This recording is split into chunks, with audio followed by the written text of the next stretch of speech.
Hi all. നമ്മൾ കഴിഞ്ഞ എപ്പിസോഡിൽ ഡെഫിനിഷൻ ഓഫ് ടോട്ട് ഒന്ന് ഡിസ്കസ് ചെയ്തിരുന്നു അല്ലേ? So we may define tort as a civil wrong which is redressable by an action for unliquidated damages and which is other than a mere breach of contract or mere breach of trust. നമ്മൾ പറഞ്ഞതിന്റെ ഒരു സംഗ്രഹം എന്ന് പറഞ്ഞു കഴിഞ്ഞാൽ taught എന്ന് പറഞ്ഞ ഒരു സിവിൽ റോങ് ആണ്. അതിനുള്ള പരിഹാരം എന്ന് പറയുന്നത് നിയമത്തിൽ നിശ്ചയിച്ച ഒരു തുകയല്ല. അപ്പം ദാറ്റ് എമൗണ്ട് എന്ന് പറയുന്നത് ഡിസൈഡ് ചെയ്യുന്നത് ഡിസിഷൻ എടുക്കുന്ന കോർട്ടായിരിക്കും. സോ അൺഫിക്സ്ഡ് എമൗണ്ട് ആയിരിക്കും കോമ്പൻസേഷൻ. അതൊരു ബ്രീച്ച് ഓഫ് കോൺട്രാക്റ്റും അല്ല, ബ്രീച്ച് ഓഫ് ട്രസ്റ്റും അല്ല, അതർ സിവിൽ റോങ് എല്ലാം ടോട്ടിൽ വരും അല്ലെ? അപ്പൊ ടോട്ട് ഒരു സിവിൽ റോങ് ആണ്, പക്ഷെ ബ്രീച്ച് ഓഫ് കോൺട്രാക്ട് അല്ല, ബ്രീച്ച് ഓഫ് ട്രസ്റ്റ് അല്ല. പിന്നെ അതിനുള്ള പരിഹാരം, അങ്ങനെ ഒരു സംഭവം നടന്നാൽ അതിനുള്ള ഒരു പരിഹാരം എന്താണ്? അൺലിക്വിഡേറ്റഡ് ഡാമേജസ് ആണ്. That is unfixed amount as compensation. അപ്പം നമുക്ക് എന്താണ് സിവിൽ റോങ് നോക്കാം. ടോട്ട് ഇസ് എ സിവിൽ റോങ് അല്ലെ? അപ്പൊ എന്താണ് ടോട്ട്? സിവിൽ റോങ് എന്ന് പറയുന്നത് എന്താണ്? അതെങ്ങനെയാണ് ടോട്ട് ആകുന്നത് നോക്കാം. ടോട്ട് എന്ന് പറയുന്ന ഈ ഒരു പെർട്ടിക്കുലർ മാറ്റർ വരുന്നത് എന്തിലാണ്? സിവിൽ റോങ്ങിലാണ്. സമൂഹത്തിൽ നടക്കുന്ന തെറ്റിനെയാണ് നമ്മൾ സിവിൽ റോങ് എന്ന് പറയുന്നത്. So the basic nature of civil wrong എന്ന് പറയുന്നത് ക്രിമിനൽ റോങ്ങിൽ നിന്ന് ഡിഫറെന്റ് ആണ് അല്ലെ? അപ്പൊ ക്രിമിനൽ റോങ് അല്ലാത്തതെല്ലാം എന്തിൽ വരും? സിവിൽ റോങ്ങിൽ വരും. അങ്ങനെ സിവിൽ റോങ്ങിൽ വരുമ്പോ അതിനകത്ത് എന്തൊക്കെ വരില്ല? ബ്രീച്ച് ഓഫ് ട്രസ്റ്റും വരില്ല, പിന്നെ ബ്രീച്ച് ഓഫ് കോൺട്രാക്റ്റും വരില്ല.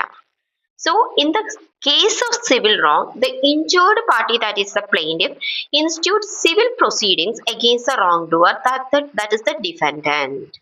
So in the case of civil wrong ന്റെ കാര്യത്തിൽ injured party എന്ന് പറയുന്നത് plaintiff ആണ്. അപ്പൊ plaintiff എന്ത് ചെയ്യും? ഒരു സിവിൽ സ്യൂട്ട് ഫയൽ ചെയ്യും. ഈ സിവിൽ സ്യൂട്ട് ആർക്കെതിരെ ഫയൽ ചെയ്യും? against the wrongdoer.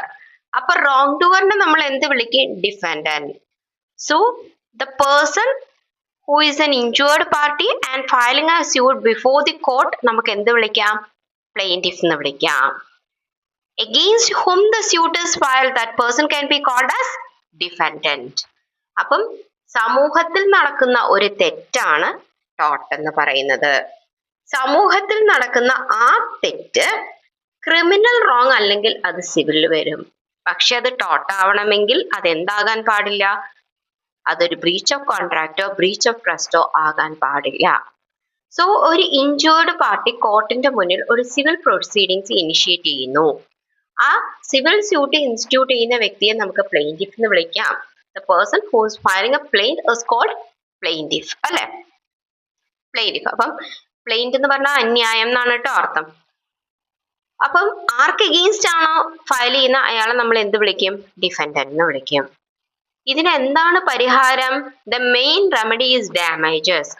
Total damages എന്ന് പറഞ്ഞാൽ കോമ്പൻസേഷൻ എന്നാണ് അർത്ഥം. ഡാമേജ് എന്ന് പറഞ്ഞാൽ ഇഞ്ചുറി എന്നാണ് കേട്ടോ അർത്ഥം. അപ്പൊ ഒരു എസ്സും കൂടി വരുമ്പോഴത്തേക്ക് അത് കോമ്പൻസേഷൻ ആകും. അത് നമ്മൾ ഓർത്ത് വെക്കണം. So the plaintiff is compensated by the defendant for the injury caused to him by the defendant. പ്ലെയിന്റിഫിനെ കോമ്പൻസേറ്റ് ചെയ്യുന്നത് ആരാണ്? ഡിഫൻഡന്റ് ആണ്. എന്തിനു വേണ്ടിയിട്ട്? ഇഞ്ചുറി ഉണ്ടായി. ആര് മുഖാന്തരം? ഡിഫൻഡന്റ് കാരണം പ്ലെയിന്റിഫിന് ഉണ്ടായ ഇഞ്ചുറിക്ക് ഡിഫൻഡന്റ് എന്ത് കൊടുക്കണം? പ്ലെയിന്റിഫിന് നഷ്ടപരിഹാരം കൊടുക്കണം. So in the case of criminal wrong, on the other hand, the criminal proceedings against the accused are brought by the state. അതൊരു മെയിൻ ഡിഫറൻസ് ആണ് കേട്ടോ. കാരണം ഒരു സിവിൽ റോങ് ആണ് നടക്കുന്നതെങ്കിൽ ആർക്കാണോ ഇഞ്ചുറി പറ്റുന്നത്, ആർക്കാണോ നഷ്ടമുണ്ടാകുന്ന പേഴ്സൺ കോടതിയെ സമീപിക്കും. അതിൽ സ്റ്റേറ്റിന് യാതൊരു കാര്യവുമില്ല. പക്ഷേ ഒരു ക്രിമിനൽ റോങ് ആണ് നടക്കുന്നതെങ്കിൽ ആർക്ക് അഗെയിൻസ്റ്റ് ആയിട്ടാണോ പ്രശ്നം ഉണ്ടായത് അവർക്ക് വേണ്ടി കോടതിയിൽ പ്രസന്റ് ആവുന്ന, വിക്ടിമിന് വേണ്ടി കോടതിയിൽ പ്രസന്റ് ആവുന്ന ആരായിരിക്കും? സ്റ്റേറ്റ് ആയിരിക്കും. അപ്പം നമ്മളൊരു കേസ് പറയുന്ന സമയത്ത് ആ കേസിൽ എപ്പോഴും ക്രിമിനൽ കേസ് ആണെന്നുണ്ടെങ്കിൽ state of Kerala, state of Karnataka, state of Tamil Nadu, state of Andhra Pradesh എന്നൊക്കെ കാണും. അതിന്റെ കാരണം എന്താണ്? കാരണം വിക്ടിമിന് വേണ്ടി പ്രസന്റ് ആവുക എപ്പോഴും ആരായിരിക്കും? സ്റ്റേറ്റ് ആയിരിക്കും. അക്യൂസ്ഡിന്റെ അഡ്വക്കേറ്റിനെയും എന്ത് ചെയ്യണം? ഏർപ്പാടാക്കണം. സോ നമ്മൾ എപ്പോഴും പറയുമ്പം സിവിൽ റോങ്ങും ക്രിമിനൽ റോങ്ങുമായിട്ട് വലിയ വ്യത്യാസമുണ്ട്. ഓക്കെ, അപ്പം എപ്പോഴും ക്രിമിനൽ റോങ് വരുമ്പോഴത്തേക്ക് ആ ക്രിമിനൽ റോങ്ങിനകത്ത് വിക്ടിം അല്ലെങ്കിൽ ഇര എന്ന് പറയുന്ന വ്യക്തിയെ റെപ്രസെന്റ് ചെയ്യുന്നത് എപ്പോഴും സ്റ്റേറ്റ് ആയിരിക്കും. So justice is administered by punishing the wrongdoer in such a case, and it is however possible that the same act done by the person may result in two wrongs, a crime as well as a tort at the same time. അതായത് നമ്മൾ സാധാരണ രീതിയിൽ BNS ഭാരതീയ ന്യായ സംഹിത അല്ലെ, അപ്പൊ ഈ ഭാരതീയ ന്യായ സംഹിത പണ്ട് എന്തായിരുന്നു, IPC ആയിരുന്നു. അപ്പൊ IPC ആയിരുന്ന സമയത്തും ഭാരതീയ ന്യായ സംഹിത ആകുമ്പോഴും നമുക്ക് നല്ല വ്യക്തമായ ധാരണയുണ്ട്, ഒരാൾ ഒരു തെറ്റ് ചെയ്ത് കഴിഞ്ഞാൽ ആ തെറ്റ് ചെയ്യുന്ന വ്യക്തി കുറച്ച് കോമ്പൻസേഷൻ ചെയ്ത് കഴിഞ്ഞാൽ ക്രിമിനൽ റോങ് ഇല്ലാണ്ടാവില്ല. അപ്പൊ എന്ത് സംഭവിക്കാം, ചിലപ്പം സിവിലും ഫയൽ ചെയ്യും, ക്രിമിനലും ഫയൽ ചെയ്യും, ക്രിമിനലിന് ഇംപ്രിസൺമെന്റും അനുഭവിക്കേണ്ടി വരും, ചിലപ്പോൾ ആ കൂട്ടത്തിൽ ഫൈനും കാണും, സിവിലിന് ഈ പറയുന്ന പോലെ കോമ്പൻസേഷൻ കൊടുക്കാനുള്ള പോസിബിലിറ്റിയും വരും. സോ ഇതിന്റെയൊക്കെ സാധ്യത വരുന്നുണ്ട്. സോ ടോട്ടിനകത്തും ഡിഫറൻസ് ബിറ്റ്വീൻ ടോട്ട് ആൻഡ് ക്രൈം ഉണ്ട്. അപ്പൊ തന്നെ നമുക്ക് ഇതൊക്കെ പറയാവുന്ന കാര്യമാണ്. പ്ലെയിന്റിഫ് ആണ് എന്ത് ചെയ്യുന്നത്, ടോട്ടില് സ്യൂട്ട് ഫയൽ ചെയ്യുന്നത്, അതേ സ്ഥാനത്ത് ക്രിമിനലിലാണെങ്കിൽ സ്റ്റേറ്റ് ആണ് വിക്ടിമിന് വേണ്ടി കേസ് ഫയൽ ചെയ്യുന്നത് എന്നുള്ളത് നമുക്ക് പറയാവുന്നതാണ്.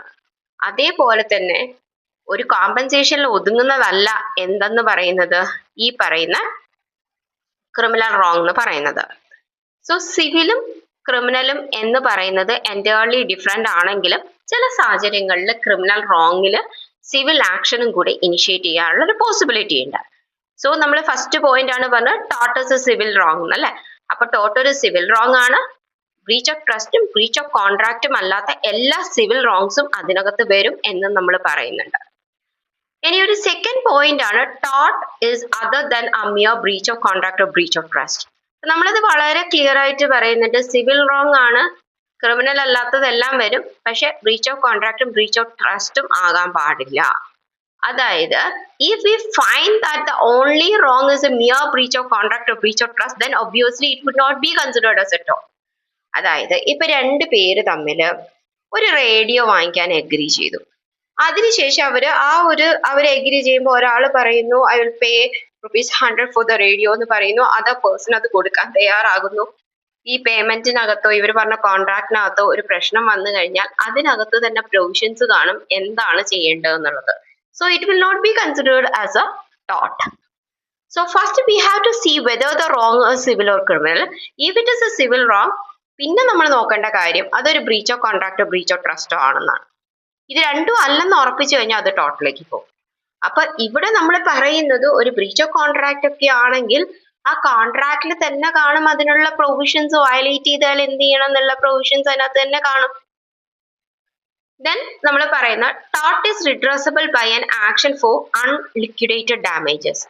അപ്പൊ നമ്മളിത് നേരത്തെ പറഞ്ഞൊരു കാര്യമാണ്, ടോട്ട് എന്ന് പറയുന്നത് നമുക്ക് പരിഹാരം കാണാൻ പറ്റും എന്തിലൂടെ, കോമ്പൻസേഷനിലൂടെ പരിഹാരം കാണാൻ പറ്റും. അപ്പൊ കോമ്പൻസേഷൻ ആണ് നമ്മൾ എന്തിലൂടെ പറയുന്ന unliquidated damages, that means unfixed amount as compensation. So damage is the most important remedy for tort. ടോട്ടിനുള്ള ഏറ്റവും ഇമ്പോർട്ടന്റ് ആയിട്ടുള്ള റെമഡിയാണ് എന്തെന്ന് പറയുന്നത്, ഡാമേജ് എന്ന് പറയുന്ന. After the wrong has been committed generally it is money compensation which may satisfy the injured party. അതായത് എപ്പോഴായാലും ശരി നമ്മൾ ഒരു തെറ്റ് ചെയ്ത് ഒരു ടോട്ട് സിവിൽ റോങ് കമ്മിറ്റ് ചെയ്ത് കഴിഞ്ഞാൽ അതിന് അൺലിക്വിഡേറ്റഡ് ഡാമേജസ്, അൺഫിക്സ്ഡ് എമൗണ്ട് ആണ് കോമ്പൻസേഷൻ ആയി കൊടുക്കുന്നത്. അതോടുകൂടി ഇൻജുർഡ് പാർട്ടി സാറ്റിസ്ഫൈഡ് ആയി മാറും അല്ലെ. അപ്പം സാധാരണ രീതിയിൽ ഒരു ക്രൈമിൽ അത് പോസിബിൾ അല്ല. After commission of a wrong it is generally not possible to undo the Ham.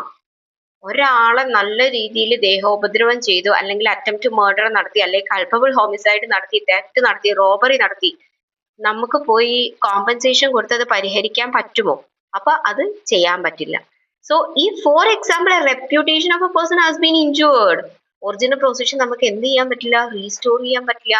ഒരാളുടെ അന്തസ്സിന് ഒരു പ്രശ്നം വന്നാൽ നമുക്ക് അതിനെ റീസ്റ്റോർ ചെയ്യാൻ പറ്റുമോ? There is no provision. അതുകൊണ്ടാണ് പറയുന്നത് നമുക്ക് എപ്പോഴും മണി കൊണ്ട് എന്തൊക്കെ കാര്യങ്ങളെ റീസ്റ്റോർ ചെയ്യാൻ പറ്റുമോ അത് മാത്രമേ നമുക്ക് റീസ്റ്റോർ ചെയ്യാൻ പറ്റുള്ളൂ എന്നുള്ളത് പറയുന്നത്. അപ്പൊ ചില സാഹചര്യങ്ങൾ അത് ചെയ്യാൻ പറ്റാതെ വരുമ്പം നമ്മൾ സ്റ്റേ അല്ലെങ്കിൽ ഇൻജങ്ഷൻ പോലെയുള്ള പ്രൊവിഷൻസ് ഒക്കെ കൊടുക്കാറുണ്ട്. അപ്പൊ ഒരു സ്ഥലത്ത് ഭയങ്കരമായ ന്യൂയിസൻസ് ഉണ്ടാവുകയെന്ന് വെച്ചോ, അവിടെ ഒരു മണി കോമ്പൻസേഷൻ കൊടുത്തിട്ട് കാര്യമില്ല. അപ്പൊ അവിടെ എന്താ ചെയ്യേണ്ടത്? ഒരു ക്വിക്ക് റെമഡി എന്ന് പറയുന്ന ഇൻജങ്ഷൻ അത് സ്റ്റോപ്പ് ചെയ്ത് വെക്കുക, ഇത് കണ്ടിന്യൂ ചെയ്യരുതെന്ന് പറയും. അപ്പം നമുക്ക് ഈ മണി ഡാമേജസ് കൂടാതെ, മണി ഡാമേജസ് ആയിട്ട് അതായത് കോമ്പൻസേഷൻ ആയിട്ട് കൊടുക്കുന്നത് കൂടാതെ നമുക്ക് മറ്റൊരു പ്രൊവിഷൻ അവൈലബിൾ ആയിട്ടുള്ള ഇൻജങ്ഷൻ എന്നുള്ളതാണ്. സോ നമുക്കിവിടെ എന്ത് പറയാം? അൺലിക്വിഡേറ്റഡ് എമൗണ്ട് ആണ് കോമ്പൻസേഷൻ ആയിട്ട് എന്തിൽ കൊടുക്കുന്നത്? ടോട്ടിൽ കൊടുക്കുന്നത്. അപ്പൊ അത് ടോട്ടിന്റെ മാത്രം പ്രത്യേകതയാണ്, പക്ഷെ എല്ലാ കാര്യത്തിലും അതുകൊണ്ട് പരിഹാരമാകില്ല. അതുകൊണ്ട് തന്നെ വേറെ ചില കാര്യങ്ങളിൽ എന്തും ചെയ്യാറുണ്ട്, നമ്മള് ഇൻജങ്ഷൻ പോലെയുള്ള കാര്യങ്ങളും പരിഹാരമായി കാണാറുണ്ട്. അപ്പൊ ഇതെന്ന് പറയുന്നത് ഫസ്റ്റ് എപ്പിസോഡിൽ വന്ന കാര്യം, അല്ലെങ്കിൽ ഫസ്റ്റ് ഞാൻ ഇട്ടിരിക്കുന്ന ആ ഒരു ഡീറ്റെയിലിംഗിൽ പറഞ്ഞിരിക്കുന്ന കാര്യങ്ങളും ഇതും കൂടെ ചേർന്ന് കഴിഞ്ഞാൽ മാത്രമേ എന്തായി മാറുള്ളൂ? ഈ ഒരു ഫുൾ എസ്സേ ആയി മാറുള്ളൂ. ഡെഫിനിഷനും പിന്നെ ഈ പറഞ്ഞ അതിന്റെ 3 മെയിൻ പോയിന്റ്സ്, അതായത് ടോട്ട് എന്ന് പറയുന്നത് സിവിൽ റോങ് ആണ്, അത് മിയർ ബ്രീച്ചും കോൺട്രാക്ട്, അതായത് ബ്രീച്ച് ഓഫ് കോൺട്രാക്റ്റും മിയർ ബ്രീച്ച് ഓഫ് കോൺട്രാക്റ്റും ബ്രീച്ച് ഓഫ് ട്രസ്റ്റും ആവരുത്. അതേപോലെ തന്നെ അതിനെ നമ്മൾ എന്തും കൂടെ പറയുന്നു, അത് അൺലിക്വിഡേറ്റഡ് ഡാമേജസ് അല്ലെങ്കിൽ അൺഫിക്സ്ഡ് എമൗണ്ട് ഓഫ് കോമ്പൻസേഷൻ വെച്ചിട്ട് നമുക്ക് എന്ത് ചെയ്യാൻ പറ്റണം? പരിഹരിക്കാൻ പറ്റണം. ഇങ്ങനെയാണെങ്കിൽ മാത്രമേ അത് ടോട്ട് ആകുന്നുള്ളൂ. അപ്പൊ ടോട്ടിന് വേറെ കുറച്ച് കാര്യങ്ങളും കൂടെ ടോട്ട് ആകുന്നതിൽ കുറച്ച് റോങ്ഫുൾ ആക്ട്സും അതേപോലെ ലീഗൽ ഡാമേജും ഒക്കെ വരണം. അത് പിന്നെ അതിനൊരു ലീഗൽ റെമഡി കാണാനും പറ്റണം. അത് നമുക്ക് നെക്സ്റ്റ് പോസ്റ്റിൽ നിങ്ങൾക്ക് അത് കാണാൻ വേണ്ടി പറ്റും കേട്ടോ. അപ്പൊ നിങ്ങൾക്ക് ഇത് കണ്ടിന്യൂ ചെയ്ത് കാണണമെങ്കിൽ ചാനൽ സബ്സ്ക്രൈബ് ചെയ്യുക, കണ്ടിന്യൂസ് ആയിട്ട് വീഡിയോസ് കാണാം. ഓക്കെ, അപ്പൊ നിങ്ങൾക്ക് ഈ ഒരു ടോട്ടിന്റെ ഫുൾ പോർഷൻസും കവർ ചെയ്ത് കിട്ടും. Thank you.